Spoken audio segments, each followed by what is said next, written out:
하루 동안 쏟아지는 소식 중 중요한 내용만 선별해 방송하는 나라의 TV, 어려운 환경에 처한 나라의 TV 운영을 위해 구독료 후원자가 되어주시길 부탁드리며 방송 시작하겠습니다.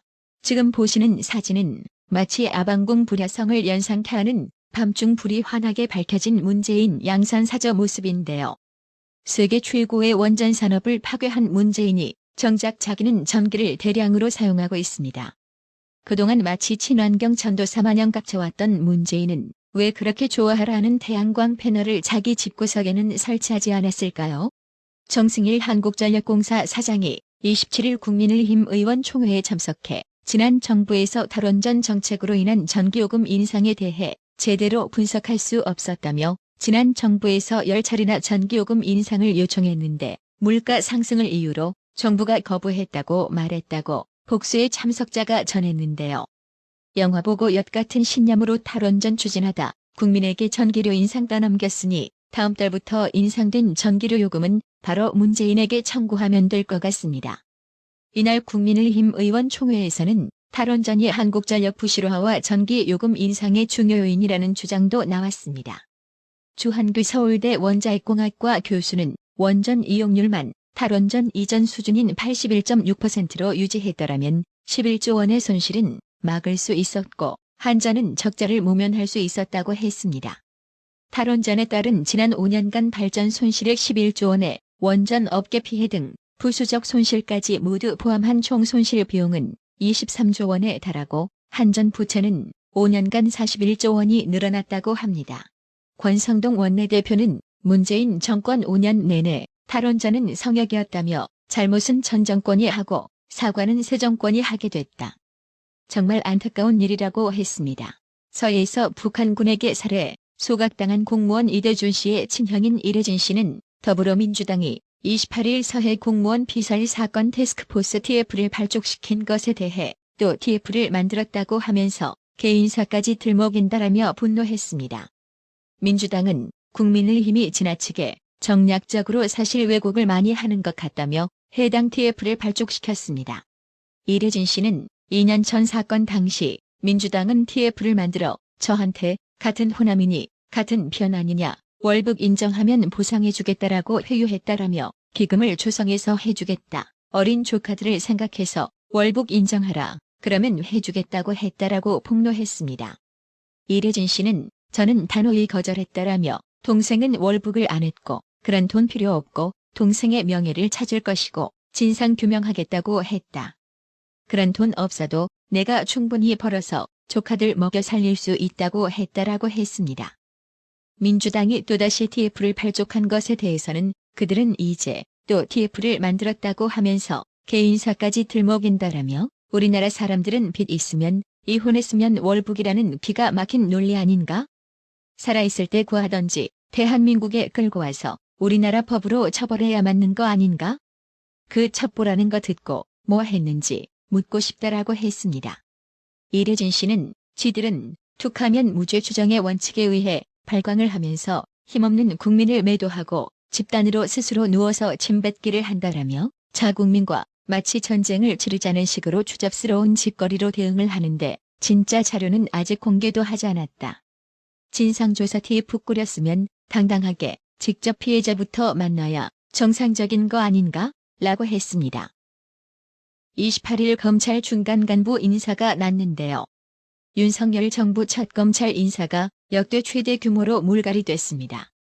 문재인 좌익 정권이나 이재명 의원 관련 또 서해 공무원 피격 사건까지 파장이 큰 수사를 맡은 일선 팀장 거의 모두가 바뀌었습니다. 한동훈 법무부 장관 취임 후 세 번째로 실시된 인사 이동 대상자는 712명에 이릅니다. 일선 검찰청에서 전 정권 관련 의혹을 수사할 팀장급 검사들이 모두 교체됐습니다. 전국 최대 규모의 특별수사부서인 서울중앙지검의 반부패 수사부 3곳은 이른바 윤석열 사단으로 분류되는 검사들이 발탁됐습니다. 반부패 수사 1부와 3부는 대장동 개발 특혜 의혹과 이재명 더불어민주당 의원의 연루 의혹을 수사 중입니다. 이재명이 변호사비 대납 의혹 수사를 마무리할 수원지검 간부들도 줄줄이 교체됐습니다. 서해 공무원 피격 사건과 산업부 블랙리스트 수사팀장도 교체됐습니다. 한동훈 장관은 그동안 미뤄둔 수사에 속도를 내기 위해 인사를 서둘러야 한다는 뜻을 여러 차례 내비쳤습니다. 법무부가 28일 단행한 검찰 중간 간부 대규모 물갈이 인사에서 좌천된 검사들도 보입니다. 특히 문재인 좌익 정권 시절 주요 보직을 맡았던 검사들이 눈에 띕니다. 성남FC 사건 수사 무마 의혹 등 친문 검사로 분류됐던 박은정 성남지청장은 광주지검 중요경제범죄조사단 부장으로 좌천됐습니다. 박은정의 남편인 이종근 검사장은 이미 지난 22일 인사에서 법무연수원 연구위원으로 좌천됐습니다. 대놓고 문재인 좌익 정권을 옹호하며 정치검사로서의 면모를 과시해오던 임은정 검사도 지난달 대구지검 중경단 부장으로 좌천됐습니다. 해당 소식에 네티즌들은 문재인 정권 정치검사 박은정, 윤석열 전 검찰총장 중징계를 주도하고 성남FC 수사 무마시키려고 수작을 부렸던 박은정은 직무유기 직권남용으로 반드시 구속돼야 한다라며 우리는 비록 친일파 청산은 하지 못했지만 친문적폐는 완전 청산해야 나라가 산다고 이번 법무부의 검사 중간 간부 인사 조치에 대해 쌍수 들고 환영했습니다.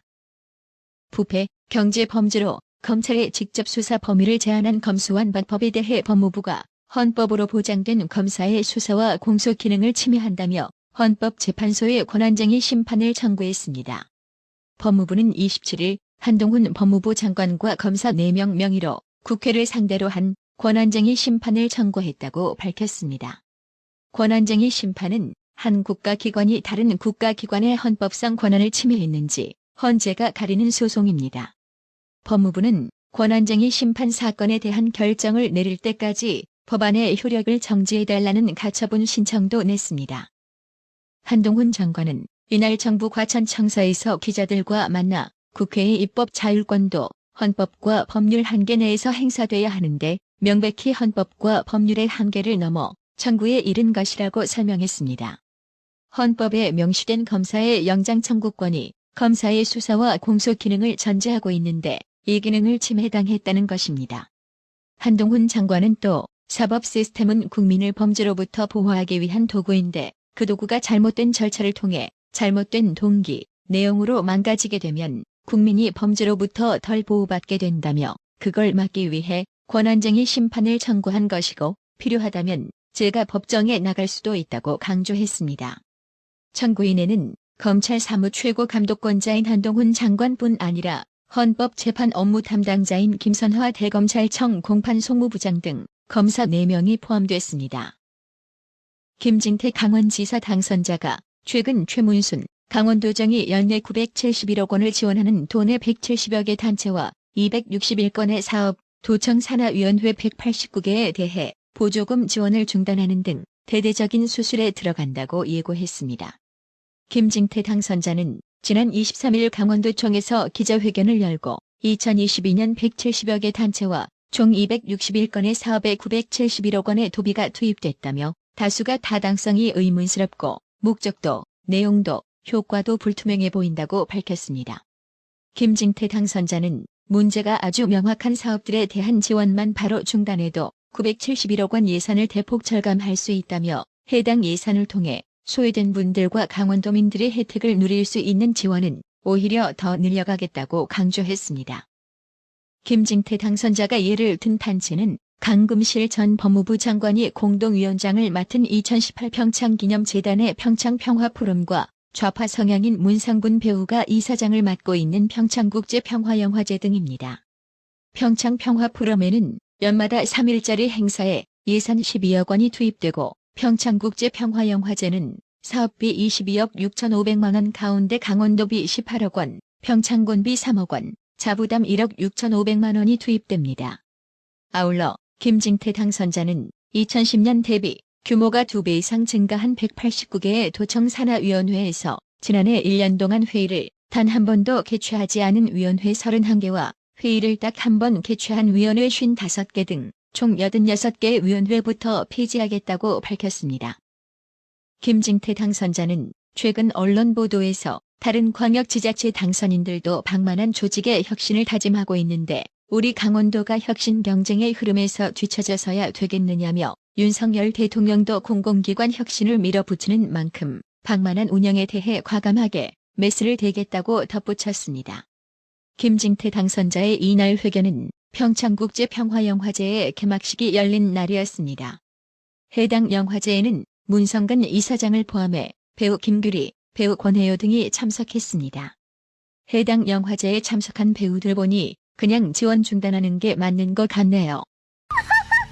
나라의 TV는 구독료 후원으로만 운영 유지되고 있으니 구독자님들의 따뜻한 정성이 필요합니다. 항상 뉴스 전달 방식에 노력하는 나라의 TV가 되겠습니다. 구독 그리고 알람 설정, 뉴스 영상 내용이 좋았다면 좋아요를 클릭해주세요.